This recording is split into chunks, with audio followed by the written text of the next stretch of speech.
The cry was so faint it could have been mistaken for a night bird, yet it carried just enough of a human note to snap Elias Boone awake from his riverbank doze. He sat up on the damp sand, rifle at his side, heart hammering. The moon cut a silver path across the current, and in that wavering light something small drifted against the reeds. Elias staggered forward, boots sinking into the mud. The sound came again, raw and desperate. Not a bird, not an animal. A baby. The current had snagged a wicker basket against a jut of driftwood. Elias waded in, water biting cold, and dragged it free. Inside, swaddled in soaked cloth, was the tiniest child he'd ever seen, its skin mottled and lips trembling from the chill. Pinned against the blanket, half soaked but still legible, was a folded scrap of paper. His rough fingers unfolded it. "Forgive me," that was all. No name, no explanation, just 2 words heavy enough to crush a man's chest. He looked downriver, half expecting some desperate mother to come stumbling out of the shadows, crying for what she'd left behind. But only the river moved, black, endless, and silent except for its hiss against stone. Elias was no stranger to abandonment.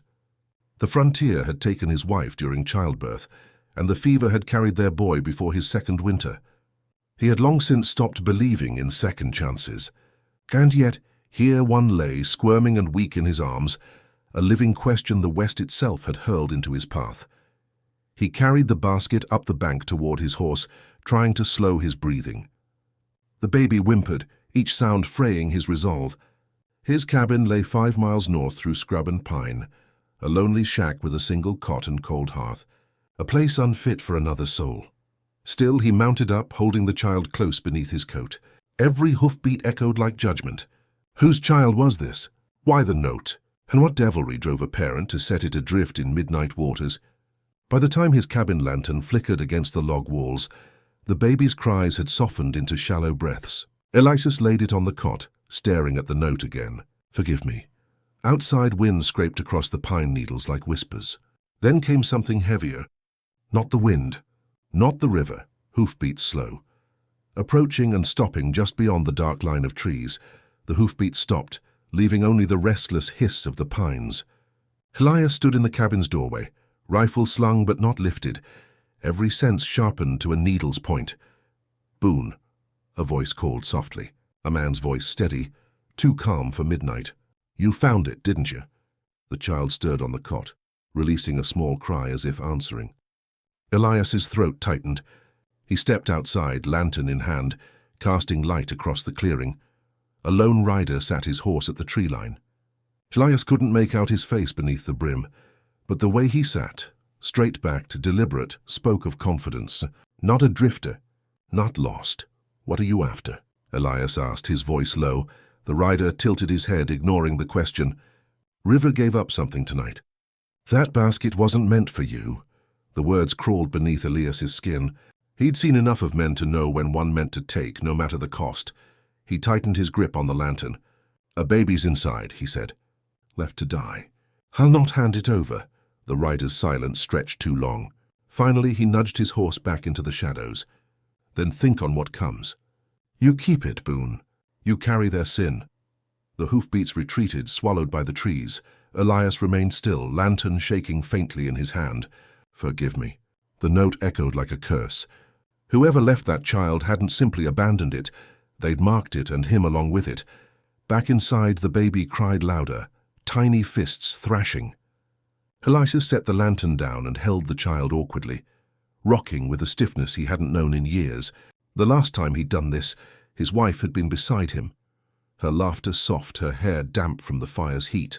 The memory cut deeper than the rider's threat. He could ride into town at first light, hand the child to the sheriff, wash his hands of it. That was the sensible path. The law might place it with a family or a church. He'd be free of whatever danger lurked behind that rider's warning. But as the baby quieted against his chest, Elias felt the frail weight anchor him in ways reason couldn't untie. He whispered rough words he hadn't planned. "You're safe now." The lantern guttered, shadows licking the log walls. Then 3 quick raps at the door, sharp, deliberate. Someone else had come. The raps came again, sharper this time. Elias eased the baby back onto the cot and lifted his rifle. The door creaked as he pulled it open. A woman stood there. Her dress was torn, mud streaking the hem. hair plastered to her face by the night's mist. Eyes wide, lips trembling, but not with fear. "With resolve, you have it," she said, "not a question." Elias kept the rifle steady. "Who are you?" Her gaze darted past him, landing on the small shape on the cot. Her breath shuddered. "Please, I just need to see him." Elias blocked the doorway. "You left that child in the river?" Her silence was answer enough. The night swelled between them, carrying the creak of saddles and faint jingles of tack. Elias knew that sound well. More riders, the kind that waited for a signal. "Talk fast," Elias muttered. "They'll kill him," she whispered, voice breaking. "His father." "He won't let him live. Said the boy was born marked. Said it'd bring ruin on us all." I had no choice. From the tree line, a sharp whistle cut the air. 3 shadows moved with purpose, horses shifting restlessly. Elias felt his gut twist. The woman's story rang like desperation, but the danger was real enough. He yanked her inside, shut the door, and dropped the bar across it. "They followed you," he said flatly. She clutched her shawl, eyes flicking to the baby. "He's not safe anywhere." The first bullet splintered the cabin wall, showering Elias with shards of pine. The baby wailed, high and panicked. So Elias grabbed the lantern, doused it with a breath, and plunged the room into shadow. The woman crouched low, shielding the child with her body. Elias pressed his back to the wall, rifle ready. Hooves pounded in a slow circle outside, the riders testing the ground, waiting for the cabin's defenses to break. "Boone!" a voice shouted, the same man from before. "Step aside. Give us the child and you walk free." The woman clutched the baby tighter, whispering frantic prayers. Elias's jaw tightened. He could give them what they wanted. Hand it over, save his own skin. That was the choice any rational man would make. But the memory of the cold river, of that tiny hand clutching at nothing, gnawed at him. He leveled his rifle at the door. Another shot split the window shutter. Smoke seeped into the room. The siege had begun, and Elias knew there was no more turning back. The cabin walls trembled with each pounding shot. Splinters rained down, the smell of black powder thickening the air. Elias pressed his shoulder against the door, forcing calm into his voice. "Reload slow," he muttered to himself. "Aim true." In the corner, the woman cradled the child, rocking back and forth as if her heartbeat alone could shield him. The baby's cries softened into small hiccups, worn out by terror. In the dim light seeping through cracks, Elias caught her face, pale, streaked with grime, but her eyes burned with something unyielding. "You risked your life to put him in that river," Elias said quietly between shots. "Why come back?" Her lips trembled, but she held his gaze. "Because I couldn't live knowing I drowned him with my own hands. I thought the water would carry him far, maybe into mercy. But when I heard them chasing, when I heard their plans..." Her breath shook. "I knew I had to find him first, even if it killed me." The admission struck Elias harder than the bullets. He remembered his wife's face in her final hours, the way she'd begged him to promise their child would be safe. He'd failed her once. Could he stand by and let another woman carry that same grief? He slid down beside her, lowering the rifle for a moment. The baby's fist brushed his rough knuckles, impossibly small. Elias swallowed hard. "He's tougher than he looks. Strong enough to fight the river. Strong enough to fight them." Her eyes filled, but no tears fell. Instead, she leaned her forehead against the child's. For the first time that night, silence held steady between the gunshots, a fragile island of peace. "Tell me his name," Elias whispered. She hesitated, as if the word itself might seal his fate. "Matthew," she said at last, voice barely more than air. "It means gift of God." Elias let the name settle in the cabin like a promise. He nodded once, firm. "Then we fight for Matthew." The riders regrouped outside. Hooves stomped. A match flared, casting devil-orange glow against the shutters. They weren't aiming to wait him out anymore. Firelight licked the cracks, ready to devour wood and flesh alike. The woman drew Matthew close. Elias lifted his rifle again, eyes narrowed.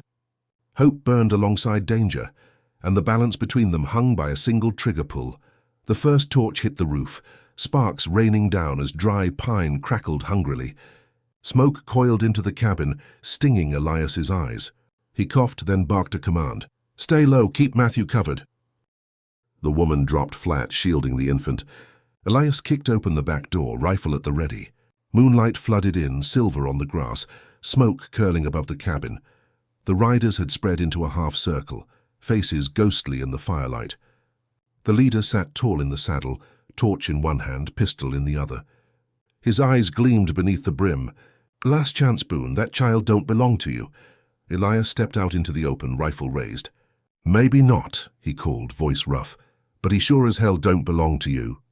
The leader's jaw twitched. He motioned, and 2 riders kicked their horses forward. Elias fired once, clean and sharp. The first rider toppled sideways, thudding into the dirt. The second reined back hard, horse screaming as it reared. The circle wavered. Gunfire cracked. Elias ducked behind the water trough, splinters exploding. He felt the old rhythm surge through him, the steady calm of a man with nothing left to lose. One shot, then another. A rider fell. Another bolted into the trees. The leader dismounted, torch dropped, eyes fixed on the cabin. He advanced, pistol drawn. Smoke roared as the roof gave way, flames lighting the night. Elias rose from cover, rifle leveled. For a moment, the 2 men locked eyes across the burning yard. No words, just the raw truth of men who had chosen their lines. Elias pulled the trigger. The leader staggered, pistol clattering into the dirt. He fell to his knees, eyes wide in disbelief, before collapsing into silence. The last horse thundered away, vanishing into the pines. The woman stumbled from the cabin, coughing. Matthew pressed against her chest. Elias ran to her, pulling her clear as the roof collapsed in a storm of sparks. Together they stood in the clearing, the fire consuming what had been his home. For the first time in years, Elias felt something stir beneath the ash of his grief. Not joy, not yet, but purpose. He turned to her. "You can't stay here." "Not with his kin hunting you," she nodded. "Then we'll keep riding.